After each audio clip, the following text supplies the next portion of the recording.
पिताजी भी ना मतलब जैसे आपकी भागवत शुरू होती थी ना 3 बजे स्टार्ट होती थी, मुझे पहले उठा देते थे कि तूने इनकी भागवत सुननी है।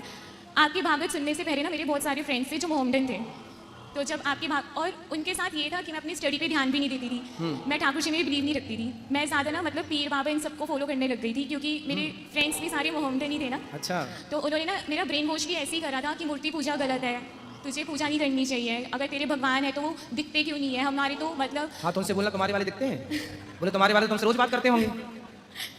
तो उस टाइम पे ना मतलब अच्छे से ब्रेन वॉश कर दिया था, लेकिन जब आपकी भागवत सुनी इतने ज़्यादा चेंजेस आए कि आपने कहा था ना कि 19 ईयर्स से आपने भी कमाना शुरू कर दिया था, तो मैं भी 19 ईयर्स की थी, मैंने भी उसी टाइम सब अर्निंग करना शुरू कर दिया था। मैं स्पेशल एजुकेटर हूँ, जो ब्लाइंड डेफ बच्चे होते हैं ना उनकी टीचर हूँ मैं। अच्छा। हाँ जी गुरु बहुत जी। अच्छा। रुक जाइए बात करिए, बैठो। तो आप सवाल का, अब वो लोग आपसे पूछती होंगी आपके फ्रेंड कि आपके भगवान क्यों नहीं दिखते, तो उत्तर दे पाती हो आप? मैंने तो उनसे यही बोला था कि हमारे भगवान दिखते, मतलब आपने एक एग्जाम्पल दिया था कि एक कैंडल होती है, जब हम कैंडल को बर्न करते हैं तो वो चारों तरफ रोशनी फैलाती है, ऐसे हमारे भगवान जी है। उनसे ये बोलना कि देखो भगवान जो होते हैं ना, भगवान क्यों नहीं दिखते, ये प्रश्न ही गलत है। भगवान दिखते तो हैं, भगवान 5 चीजों से मिलकर बने हैं, भा ग वा न। भा मतलब भूमि, गा मतलब गगन, भ ग वा मतलब वायु, आ में जो वा में आ की मात्रा लगी, आ मतलब अग्नि, ना मतलब नीर, भा ग वा आ न। तो 5 चीजें, 5 प्रकृति हो गई, पृथ्वी जलवायु अग्नि आकाश।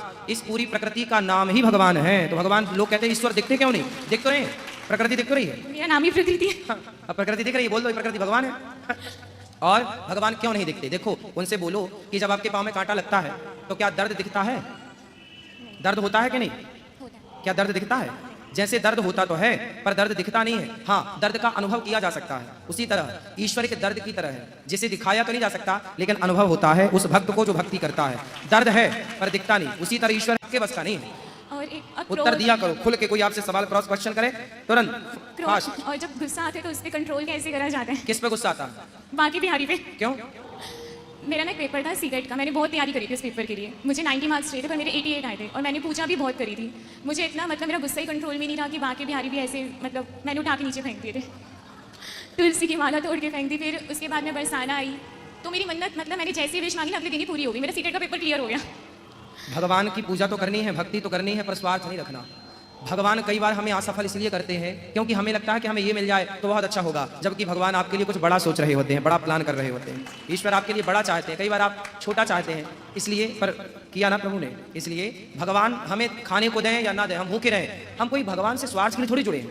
निस्वार्थ प्रेम क्या है? यदि स्वार्थ है तो व्यापार हो गया आपका भगवान से, कि आप हमें देते रहो तब तो आपकी जय जयकार, नहीं दोगे तो उठा के फेंक देंगे, ये तो व्यापार हो गया। गुरुजी को क्वेश्चन था, बोलो। प्रेम करो भगवान से, व्यापार प्रभु के साथ है। कहते हैं कि एकादशी का व्रत में ना लिखा हुआ था कि जो मतलब तुमने पाप करे हो सब मिट जाते हैं एकादशी का व्रत करने से। हाँ। तो फिर एकादशी का व्रत, अब जैसे मेरे पिताजी भी रखते हैं एकादशी का व्रत, उन्होंने हरिनाम भी ले रखा है, पर वो फिर भी नॉन वेज खाते हैं, वो ड्रिंक करते हैं, वो आते ही नहीं है वृंदावन। हम कहते रहते हैं हम हर महीने आते हैं, लेकिन मेरे पिताजी नहीं आते हमारे साथ।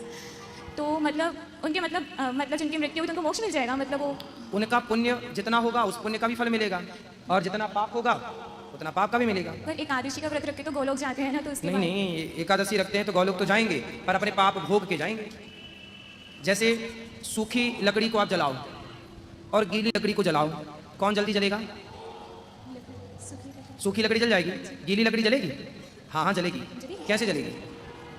पहले वो उस आग में सूखती रहेगी, अपने आप को वो सुखाती जाएगी और जलती जाएगी, सूखती जाएगी और उसको टाइम लगेगा।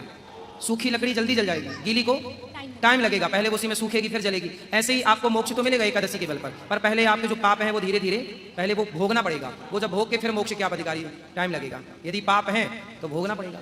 समर्पण हो जाएगा यदि अंत समय के पहले तो फिर छुट्टी, फिर नहीं भोगना पड़ेगा, समर्पण वाला तुरंत सीधा। समर्पण नहीं हुआ तो चाहे कोई हो कर्म दंड तो भोगना पड़ता है। बोल देना पिताजी को।